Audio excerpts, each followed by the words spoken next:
Oremos, hermano. Padre, gracias por esta oportunidad que tú nos das de un nuevo día, Señor, de venir a tu casa de oración, compartir este tiempo, Señor, que nos acercamos a tu palabra, a las verdades que están en ella, en que muchas veces no las podemos sacar a flote con una simple lectura. Señor, gracias por la oportunidad de estudiar este documento. Te pedimos que trate con cada uno de nosotros, Señor. Tú conoces nuestras debilidades espirituales. Sé propicio con cada uno de nosotros, Dios. Especialmente te pido, guíame, que sean palabras tuyas, que sea la enseñanza tuya la que prevalezca en el corazón y en el oído de cada uno de los hermanos. Bendice este tiempo, Señor.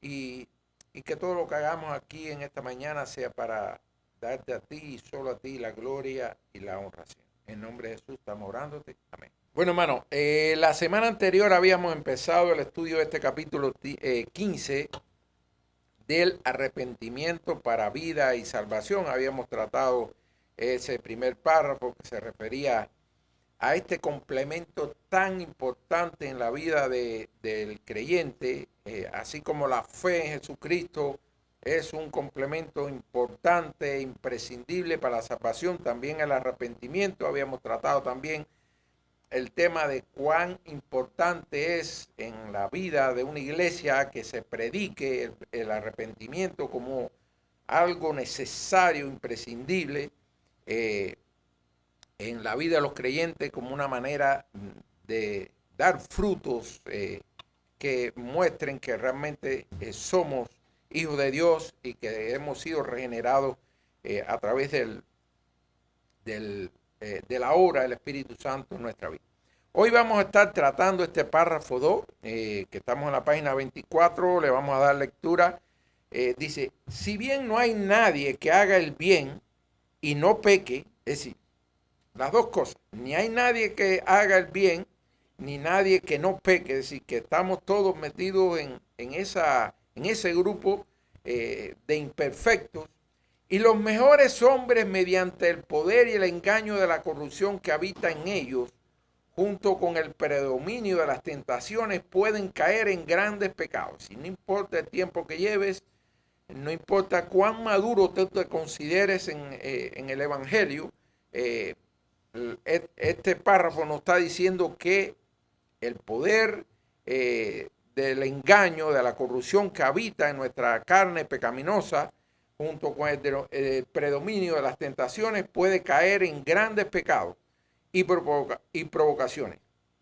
Dios, en el pacto de gracia, ha dispuesto misericordiosamente que los creyentes que pequen y caigan de esta manera sean renovados mediante el arrepentimiento para salvación. En otras palabras, ¿podemos caer aunque llevemos tiempo en el Evangelio? Sí, es lo que nos está diciendo. Pero Dios ha provisto para sus hijos misericordiosamente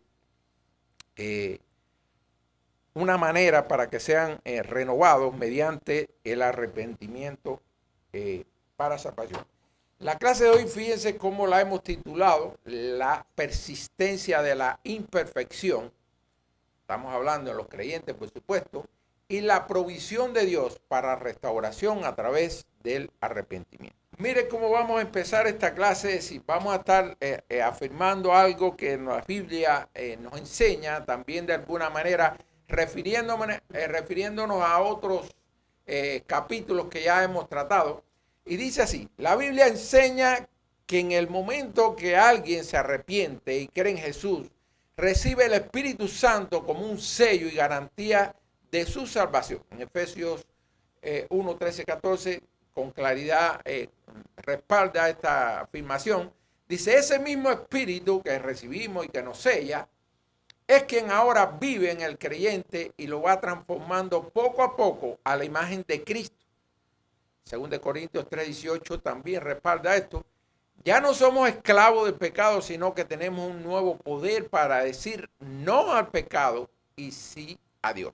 Es decir, teniendo en cuenta estas dos afirmaciones, cree que el arrepentimiento es algo que solo se hace una vez al convertirse, o es un proceso diario, es decir, que usted todos los días tenga que arrepentirse, ¿Y por qué? Es parte de esa imperfección, aunque nos hayamos convertido en Jesús, el Señor Jesús, a través del Espíritu Santo, empiece a orar en nosotros, empiece a alinearnos con la perfección que Él nos dejó como paradigma.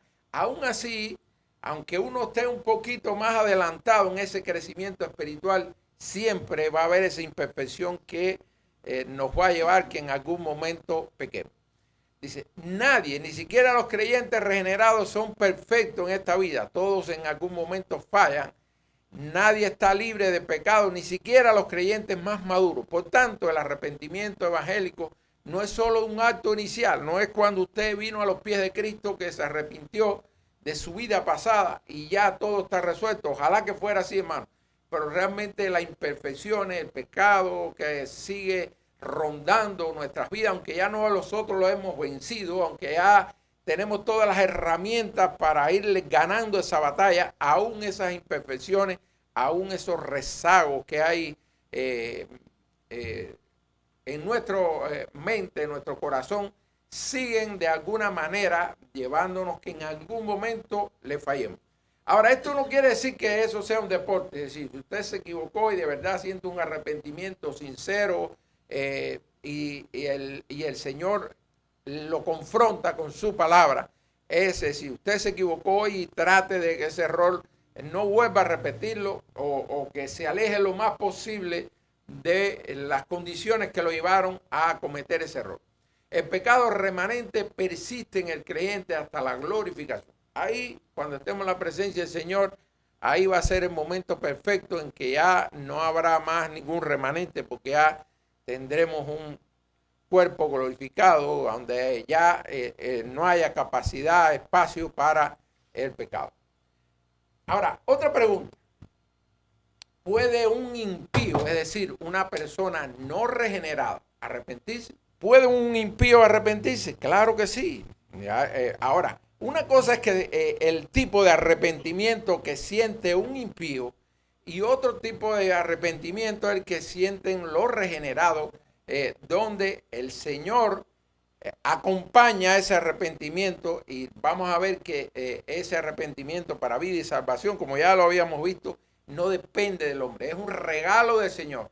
Ningún hombre natural, por su propia fuerza de voluntad, puede arrepentirse para vida y salvación. Solo los que el Señor ha escogido, que ha llamado eficazmente, lo ha santificado y pueden experimentar ese tipo de arrepentimiento para vida. Es decir, la respuesta, ¿un impío puede arrepentirse? Sí, pero nunca con el arrepentimiento para vida y salvación. El tipo de arrepentimiento que puede sentir una persona impía o no regenerada es un arrepentimiento natural o moral.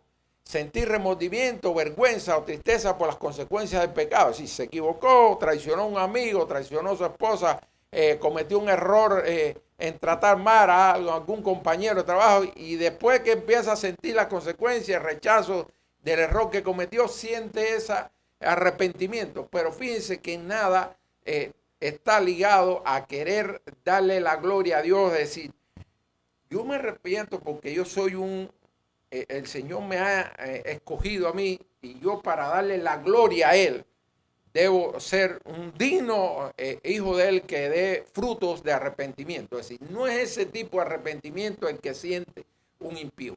También puede sentir un arrepentimiento temporal o emocional, sentir dolor o intenso por el pecado por un tiempo, pero sin cambio de corazón ni fe en Cristo. Hay otro que arrepentimiento que puede ser de desesperación. Sentir tanto horror por el pecado que lleva al suicidio o a la condenación eterna sin buscar a Cristo. Muchas personas hemos visto que asesinan a alguien y el propio remordimiento lo lleva a que ellos se suiciden. Cada rato usted oye en las noticias un caso de esto de personas que cometen asesinatos y ellos mismos se suicidan. Ahora, no todo el llanto es arrepentimiento. Importantes, a veces son lágrimas de cocodrilo que realmente no están acompañadas de un sentimiento que los lleve a arrepentimiento. Ahora, ¿por qué no puede un no regenerado o un impío arrepentirse para vida y salvación? Es decir, el complemento de lo que habíamos visto anterior. El impío nunca va a poder sentir arrepentimiento para vida y salvación. ¿Por qué? Porque el verdadero arrepentimiento evangélico no es un acto natural del hombre, ni puede nacer de su propia voluntad. Es decir, si no tiene a Dios actuando, transformando su corazón a través del Espíritu Santo, no puede experimentarse este tipo de arrepentimiento. Es un don sobrenatural que solo puede darse en un corazón ya regenerado por el Espíritu Santo. Ahí está la gran diferencia entre el arrepentimiento que pueda sentir un impío, alguien no regenerado, a uno que sí ha sido regenerado. La diferencia es que Dios está en la fórmula, en el caso de los regenerados, y en el otro el arrepentimiento es superficial, interiormente sigue siendo el mismo impío que en algún momento cometió un error y sintió un remordimiento pasajero. Pero este arrepentimiento de que estamos tratando en este capítulo para vida y salvación, solo lo pueden experimentar aquellos que han sido regenerados. ¿Y por qué? No por su propia fuerza de voluntad ni porque naturalmente le nazca. Sencillamente es Dios actuando a través del Espíritu Santo en el creyente para que pueda llegar a ese estado de arrepentimiento que lo puede llevar a vida y salvación.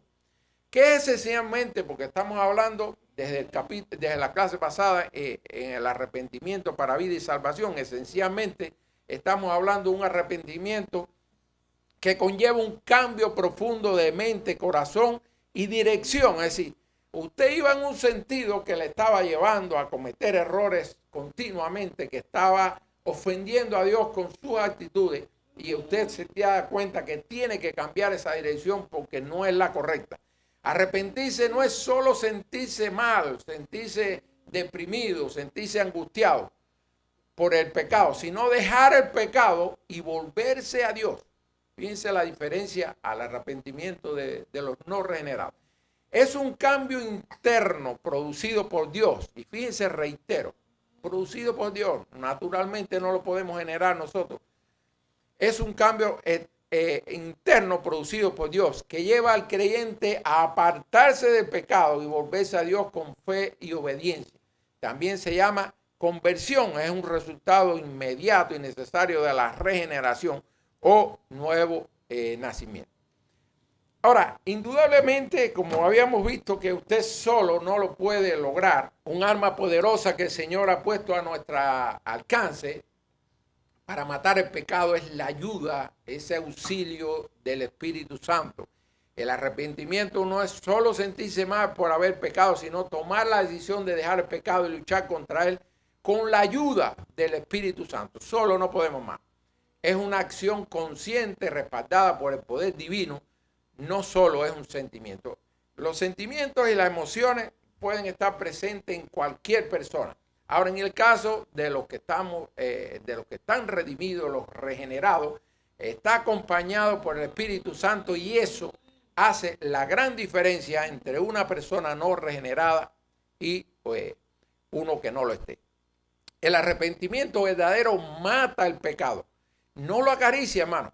Es decir, usted siente que ese es su enemigo, que usted debe rechazarlo. Usted en algún momento siente fobia cuando se acerca a cualquier evento que usted vea que es pecaminoso, y la reacción normal que debe haber en un regenerado es que usted rechace, huya de esas circunstancias que pueden arrastrarlo a que usted cometa un pecado.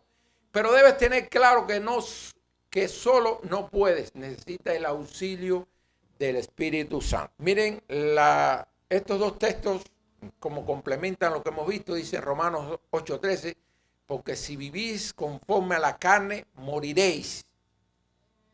Fíjense como la carne que siempre nos inclina a lo malo, más si por el Espíritu, es decir, si buscamos la manera más espiritual que podamos vivir en obediencia a la palabra del Señor, dice, hacéis morir las obras de la carne, viviréis.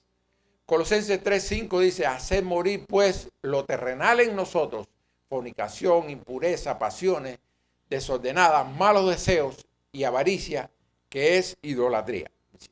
Esas cosas son indudablemente indispensables para nosotros lograr acercarnos a esa imagen perfecta que nos dejó el Señor Jesucristo.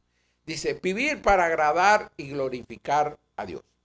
El propósito de la vida del creyente es que por la gracia de Dios pueda vivir haciendo la voluntad de Dios. Fíjense, repito, por la gracia de Dios pueda vivir. Es decir, nosotros solo lo podemos lograr, por supuesto que no.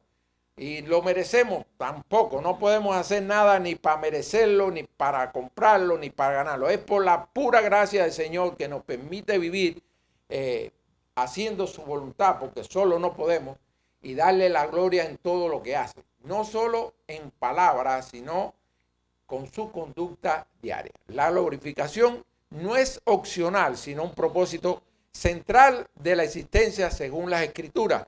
1 Corintios 10:31, lo vamos a citar el texto, dice, si pues coméis y bebéis o hacéis otra cosa, hacedlo todo para la gloria de Dios. Qué bueno que nosotros pusiéramos en práctica siempre, cada vez que hacemos algo, hacerlo como si fuera para la gloria de Dios. Dice, la glorificación no es opcional, sino el propósito central de la existencia según las Escrituras. Agradar a Dios es la manifestación de la fe genuina. El enfocarse en agradar y glorificar a Dios, el creyente experimenta una transformación interna, una satisfacción, pues su voluntad se alinea progresivamente con el estándar divino. Hermano, uno de los errores que se comete a la hora de evangelizar a alguien, de hablarle del evangelio, es pensar que Dios es un instrumento, digamos. Tienen problemas en el matrimonio, decir, ven a la iglesia, empieza a leer la Biblia, que Dios te va a restaurar tu matrimonio, los hijos rebeldes, no, ven a la iglesia, empieza a congregarnos y Dios va a resolver. Hermano, Dios puede resolver todas esas cosas, claro que sí, al Señor nada le es imposible. Pero si usted le está metiendo en la mente a una persona que todavía no está en los caminos de Dios, que la manera que él va a venir a los pies de Cristo es pensando en que se van a beneficiar de Dios.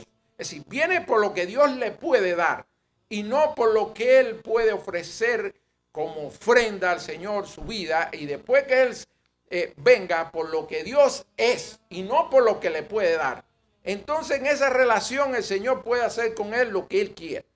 Pero si la manera que nosotros tenemos de atraer a alguien a los caminos de Dios es que las personas vean que Dios es un instrumento para resolver esos problemas, estamos cometiendo un grave error, porque la vida, es decir, Dios nos creó para darle la gloria a Él, no para ser un instrumento para resolver nuestros problemas. Y muchas veces cometemos ese grave error de meterle a las personas que todavía no han venido a los caminos de Cristo que Dios le va a resolver todo. Sus problemas económicos, financieros, matrimoniales, con los hijos, con el trabajo, etcétera, etcétera. Y entonces las personas vienen y el día que pongan una oración, un tema, y no reciban la respuesta, hasta ahí llegó la fe de esa persona, porque realmente la manera en que se le habló para atraerlos a los caminos de Dios no fue la correcta. Y si esa persona no busca en la Biblia para poder dominar a la perfección de lo que revela la Biblia de quién es Dios, en quién Él depositó su fe, puede provocar que esa persona sea una de esas que se aleja de la iglesia porque dice, no, Dios, yo le oro a Dios y Él no me responde porque yo quiero que me resuelva todos los problemas, pero sigue siendo una parte del mundo. Es decir, él piensa que Dios es un instrumento para resolver sus problemas, pero no ha pensado que Dios demanda de sus hijos que haya una obediencia y que haya una comunión con Él. Algo que quería poner en contexto, porque el propósito de cada persona debe ser vivir para agradar y glorificar a Dios. Y como decía el texto, que todo lo que hagamos sea para darle la gloria a Él. El mensaje principal es que toda acción que el creyente, incluso las más cotidianas y seculares como comer, beber, debe tener un propósito supremo de honrar y glorificar a Dios. La santificación, aunque ya habíamos visto este capítulo, pero también es bueno refrescar esto, porque no es un proceso que usted vino a los pies de Cristo hoy y mañana tiene toda la madurez necesaria para usted empezar a dar todos los frutos que se espera que un hijo de Dios empiece a dar. Ese crecimiento es paulatino, va a depender mucho también de cuánta hambre usted tenga de aprender de la palabra, porque la propia palabra lo va a confrontar y lo va a ir alineando a esa imagen que el Señor quiere de sus hijos. Por tanto, la santificación no ocurre de un día para otro, es un proceso paulatino y continuo. Dios obra en nosotros a través del Espíritu Santo y por medio de la palabra. Esto es un regalo de Dios, pero ese regalo trae consigo una responsabilidad, vivir en obediencia y luchando contra el pecado como parte del fruto de nuestra fe. Dios da la fuerza, pero el creyente tiene que usarla. Asimismo, pasa con el arrepentimiento. A medida que las personas son más maduras, usted siente más rechazo por el pecado y ese arrepentimiento para vida y salvación va sanando en su vida ese pasado, esos rezagos, va limpiando esos rezagos de imperfección que todavía permanecen en usted y usted se acerca un poquitico más a la imagen que el Señor nos ofreció como paradigma. Dice Filipenses: por tanto, amados míos, como siempre habéis obedecido, no como en mi presencia solamente, sino mucho más ahora en mi ausencia, ocupado en vuestra salvación con temor y temblor, porque Dios es el que en vosotros produce así el querer como el hacer por su buena voluntad. Ese querer y esas obras que realmente son la materialización de ese sentimiento, el Señor es quien los pone en nosotros y nos ayuda a que nosotros nos acerquemos más al camino que nos trazó el Señor. El final de este párrafo que dice que el principio dice, los más perfectos, los más maduros pueden caer, pero dice que Dios en el pacto de gracia ha dispuesto misericordiosamente que los creyentes que pequen y caigan de esta manera sean renovados mediante el arrepentimiento para salvación. Es decir, reconociendo que podemos pecar, pero que Dios en su infinita misericordia nos ha provisto este mecanismo de arrepentimiento que nos permite volvernos a reconciliar con Él. Dice, aunque el momento de la conversión somos justificados instantáneamente, lo había yo descrito de alguna manera, en ese momento el Señor nos pone un traje que nos hace ver diferente, que ese traje lo ganó Jesucristo allí con su sangre en la cruz. Es decir, esa injusticia nos es imputada, no la merecemos, no nos la ganamos nosotros con nuestras obras, porque es por gracia, no por obra. Es decir, el Señor nos pone ese traje que nos vemos bonitos ante los ojos de Dios. La justicia, es decir, esa justicia que no es imputada instantáneamente a los regenerados, y el dominio del pecado es quebrantado para siempre. Ahora, cuando usted dice es quebrantado para siempre, pudiera parecernos idea, oiga, ya el pecado desapareció. No obstante, habíamos visto que hay una posibilidad de ese pecado remanente, esa carne pecaminosa que nos inclina a lo incorrecto, siga molestando y que en algún momento nos haga fallar. Y por eso es que el Señor ha provisto este mecanismo del arrepentimiento para vida y salvación como una manera de reconciliarnos nuevamente con Él. Dice, no obstante, el pecado no desaparece por completo en nuestra vida. En este cuerpo mortal queda un remanente, un principio pecaminoso, una inclinación al mal que sigue habitando en nosotros hasta que estemos en la presencia del Señor. Incluso después de la conversión, la corrupción sigue habitando en nosotros. Ningún creyente está inmunizado contra el pecado grave. La madurez no es infalibilidad. Hermanos, dice la propia Biblia, el que piense que está firme, mire que no caiga. Por tanto, es algo que nadie puede decir. Yo no voy a hacer de esas personas que después que el Señor me ha alcanzado con su gracia, cometa un error o peque en algún momento. Quizás no se parezcan los errores a los pecados que comete el mundo secular, pero hermano, no se piense que usted es perfecto, ninguno lo somos. Algunas manifestaciones de ese pecado remanente que hay Hermanos, pueden haber muchas otras. Yo de alguna manera quise resumir esa lucha interna constante. Algunos comentaristas eh, ilustran esta batalla interna que hay en el creyente como dos fieras que uno tiene interiormente, que están todos los días antagónicamente enfrentándose unas con otras y que va a depender de a quién usted alimente más el que gane esa batalla. Si usted se alimenta de las cosas espirituales, de la Biblia, de las cosas del reino de Dios, esa fiera que hay en usted va a estar lo suficientemente fuerte para vencer a esta otra fiera que es la que nos arrastra a esa inclinación al mal, al pecado. Pero si usted se alimenta más del mundo que de estas cosas espirituales, bueno, pues esa fiera le va a ir ganando la batalla a esa otra fiera que lo acerca a lo espiritual, al reino de Dios. Usted decide, hermano. Si usted es de lo que nunca lee la Biblia, si usted es lo que jamás busca la manera de encontrar una manera de alimentarse espiritualmente, oiga, la fiera de usted espiritual está muerta de flaca y casi que devorada por la otra fiera que usted se está alimentando, de todo el mundo que lo rodea, más el bombardeo que recibimos por el teléfono, la televisión, el cine, etc. Usted escoge, hermano, pero usted sabe que aunque seamos cristianos, que hayamos sido regenerados y que hayamos sido alcanzados por el Espíritu Santo que nos empieza a transformar y acercarnos a esa imagen perfecta que es nuestro Señor Jesucristo, y fíjense, repito, acercarnos. Nunca vamos a llegar a esa talla, pero sí va a depender mucho de cuán hambre usted tenga de las cosas de Dios para que usted se acerque más a esa imagen. Esa lucha interna constante en el creyente desea agradar a Dios por una parte, pero todavía siente una lucha contra el pensamiento, deseo y actitudes pecaminosas. En Romanos 7, Pablo lo escribe con una transparencia extraordinaria. Quiero hacer lo bueno, pero a veces hago lo malo. Pudiéramos decirlo de otra manera, pero ese texto nos acerca a esa realidad que muchas veces vive el cristiano. La debilidad frente a las tentaciones, hermano.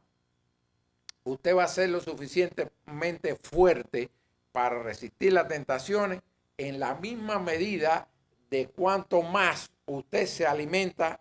Oiga, si usted va a trabajar mañana y hoy no se alimenta, usted mañana va a estar debilitado. Bueno, así mismo nos pasa en el mundo espiritual.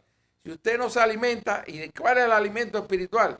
El primer alimento y el más perfecto es la palabra, la Biblia. Si usted es de lo que nunca lee, ni se acerca a nada que tenga que ver con una enseñanza que lo edifique, usted está raquítico espiritualmente.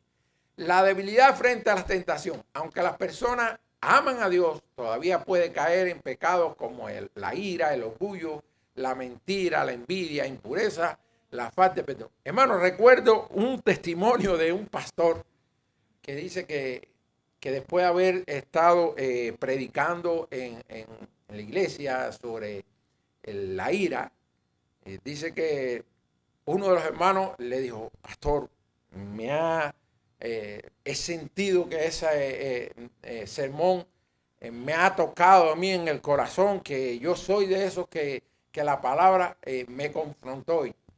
Y dice que le dijo: oh, qué bueno, hermano, que el Señor le ha hablado a través de su palabra ahí a su corazón. Dice que sale de la iglesia, dejó su esposa en un lugar y se fue con otra persona a otro lugar. Es decir, su esposa se quedó en el carro, en una casa, y él se montó con un amigo en un carro que iban a otro lugar. Y dice que cuando van, la persona que iba manejando el carro donde iba el pastor, dice que comete una imprudencia y le quitó el derecho de vía al otro, y el otro le sacó la mano, ya ustedes saben, le dijo 4 cosas, y dice que cuando llegan al semáforo, él miró y era ese mismo hermano que había dicho: oye, el sermón de la ira que usted me dio me tocó el corazón. Pero son esas cosas que a veces nosotros, la palabra nos confronta y sentimos que nos está diciendo: oye, estás haciendo cosas mal, pero todavía ese pecado remanente que nosotros está en nuestra mente, en nuestro corazón, cada rato saca a flote la manifestación.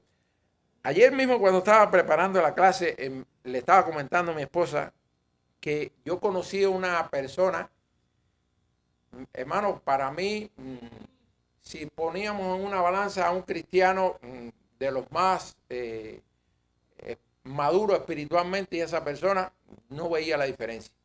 Y ella decía algo: yo no voy a la iglesia porque tengo un pecado que no he podido vencer.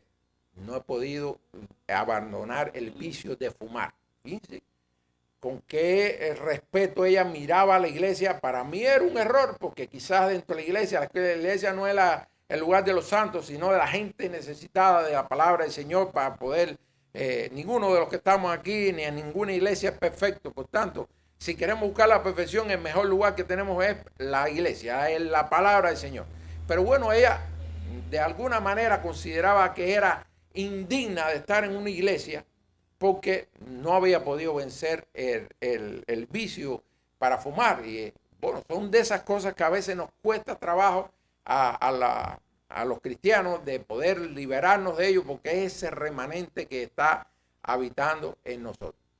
La resistencia al cambio, el pecado remanente, hace que a veces el creyente se cueste dejar viejos hábitos, malas costumbres, actitudes del pasado. Ejemplo, alguien convertido pero que todavía lucha con su carácter, con su vocabulario, o reacciones incluso con algunos vicios.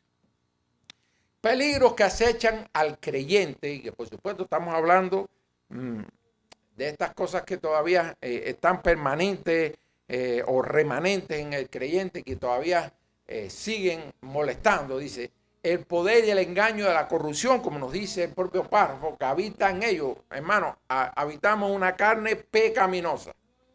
Y eso siempre va a estar molestando al espíritu y tratando de inclinarnos a las cosas que nos satisfacen y no en las cosas que le agradan a Dios. Esa tendencia, esa corrupción que habita en nuestra carne va a estar siempre presente.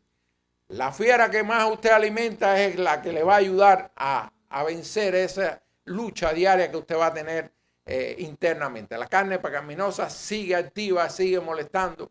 El predominio de las tentaciones, hermano. Hoy más que nunca, el mundo desarrollado es bueno por muchas cosas, pero tiene alrededor tantas tentaciones que todas nos alejan del Señor. El predominio de la tentación, Satanás por una parte, el mundo, las circunstancias difíciles que muchas veces también nos hacen flaquear. La negligencia del creyente, hermano. Ahorita hablábamos de ese regalo que nos da Dios, pero que crea en nosotros un sentido de responsabilidad, un deber de obediencia, de buscar responder con la misma amor que el Señor nos lo regala a nosotros. Es decir, Dios nos da, pero nosotros tenemos que usarlo. La negligencia del creyente, no vigilar. Y cuando notamos no es que usted se ponga de custodio en un lugar de security, no. Estamos hablando de las cosas espirituales, de obediencia a la palabra. No orar, no usar los medios de la gracia. David en el tejado, en vez de estar en la guerra, Pedro confiado en sí mismo. Es decir, son ejemplos de que abandonaron las cosas espirituales, empezaron a confiar en ellos y no apoyándose en Dios, y la vida le demostró que no eran tan firmes como ellos creían. No es que Dios nos abandone y que nos exponga a esos peligros que nos acechan, sino que nosotros somos negligentes, no usamos todas las herramientas que el Señor nos ha dado como escudo para defendernos de esas tentaciones, esos peligros que nos acechan. No es que Dios, no le falta nada a Dios. Nosotros somos los que nos faltan muchísimas cosas para poder hacer un buen uso de lo que el Señor nos ha regalado. Es decir, es un descuido, no es nada que le falte a Dios. La gran promesa del pacto de gracia es lo que habíamos mencionado, que como termina este párrafo, que reconociendo todos, incluso los más maduros, pueden fallar, pero el Señor ha provisto este pacto de gracia y este arrepentimiento para vida y salvación. Dios en el pacto de gracia ha provisto misericordiosamente que los creyentes que pequen y caigan de esta manera sean renovados mediante el arrepentimiento para vida y salvación. Dios no los abandona ni los trata como reprobos. ¿Sí? No es que, incluso cuando habíamos estudiado otro capítulo, decía que el Señor a veces permitía que sus hijos cayeran en determinado pecado temporalmente con el propósito de disciplinarlo, demostrarle su incapacidad para vivir sin Él y también demostrarle esa necesidad, esa dependencia que nosotros tenemos de nuestro Dios. En el pacto de gracia, Jeremías 32, le cito este texto más adelante, Dios promete poner un temor en los corazones para que nunca se aparten de Él. Fíjense, del Señor, no de nosotros. Ese temor, ese reverente que nosotros sentimos para las cosas de Dios, no es porque nosotros seamos buenos y que nazca de nuestra naturaleza humana. Es Dios quien nos lo puso ahí. Darles un corazón para conocerle y volverse a Él. Eso es obra del Señor. Lo vamos a ver en el próximo texto que les cito en la otra diapositiva. Por eso siempre hay un camino de vuelta mediante el arrepentimiento. ¿Sí?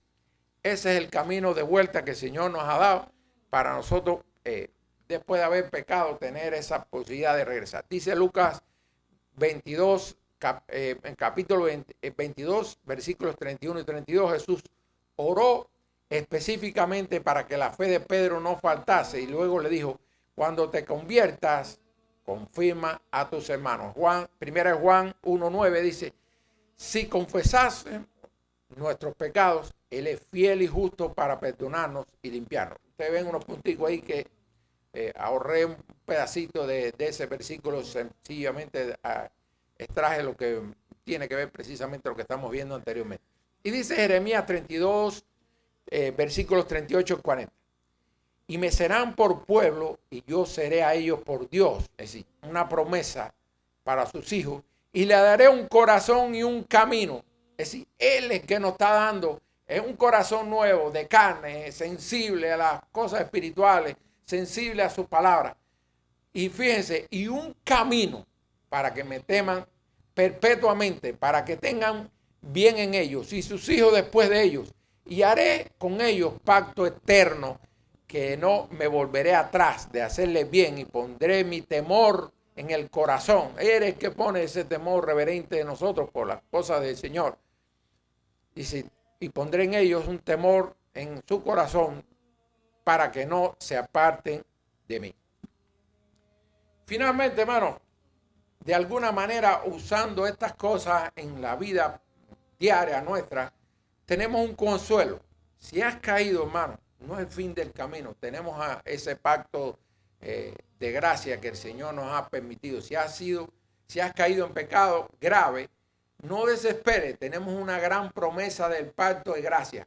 Busca de todo corazón a Dios y arrepiéntete. No es que cometiste un error y ya, ahí se acabó, no.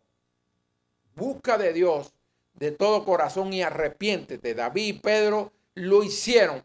Cuando usted ve, David falló, sí, con Betsabé, cometió un grave error, después cometió un asesinato matando a su esposo, pero se arrepintió y el Señor lo restauró. Pedro también hizo alarde, no te voy a abandonar, yo voy a permanecer fiel ahí. Advertencia, no presumas de tu fuerza, pero dijo, aunque todos te escandalicen, yo no, y ya ustedes saben lo que pasó. Humildad, nunca mires por encima del hombro a otro hermano que ha caído. Tú también llevas la misma carne. En cualquier momento puede ser tú. Acción, usa los medios de gracia, palabra, comunión y disciplina para no dar lugar al diablo. Y exhortación. Cuando alguien en la iglesia caiga en pecado grave, no lo desechemos. Lo restauremos con espíritu de mansedumbre, confiando en que Dios lo puede renovar. Dice Gálatas 6:1 y con eso termino. Hermanos, si alguno fuera sorprendido en alguna falta, vosotros que sois espirituales, restaurarle con espíritu de mansedumbre, considerándole a ti mismo, no sea que tú también seas tentado. Hermanos, terminamos acá muy rápido. Les pido que me acompañen en oración. Señor, gracias infinitas por este tiempo. Gracias por tu palabra, por tus enseñanzas, por la profundidad que nos ayuda a este estudio, este documento, a adentrarnos en esas verdades que están intrínsecas en tu palabra, Señor. Gracias por este tiempo. Te pedimos que tú bendiga el resto de este servicio. En el nombre poderoso de tu Hijo amado Jesucristo, te lo pedimos todo. Amén.